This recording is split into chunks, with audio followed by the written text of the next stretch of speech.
Can you build your perfect city in SimCity? You know, I think that depends on what your definition of a perfect city is. One of the beauties of a sandbox game is everybody can sort of set their own goal, and each time that you play, maybe your goal is different. So whether you can achieve that or not, it's up to you. I think there's always a challenge to be had in a city. I don't think it ever, I mean, I'm hesitant to say I don't think it would ever be at a perfect balance, but it's definitely a challenge to do that. I think, you know, for the Sims, like, they certainly can get to a happiness level that makes them really happy to be in that city and make it really density up. But, you know, for every player, they're going to have their own goals on what makes that city complete or what makes them win. I mean, that's the nature, again, of a sandbox game, is you define your own win state. You know, in our SimCity, you don't have to be wealthy to be happy. There's sort of, you could have low wealth happy Sims, you could have high wealth happy Sims. It's sort of up to you what path you go down. You certainly, you could have a city that has all high wealth Sims. It's going to be more challenging, but they need high wealth jobs and high wealth shops. So I think you can do it without any low wealth Sims. It's challenging, but you might need to import them from other cities. But I bet you could do it. My perfect city in the real wide world, I don't know what my perfect city is. You know, I really like San Francisco Bay Area, actually, where I live.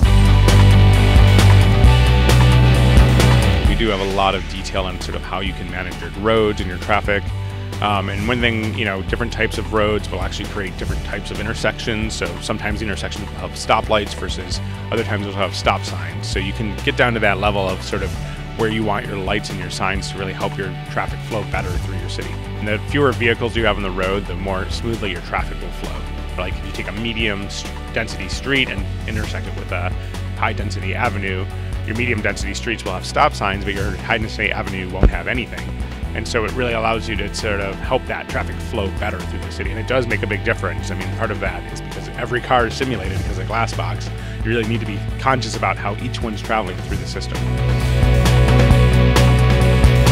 The types of buildings that develop in your city will be influenced by sort of your specialization and sort of what the wealth level is of your city and the land value.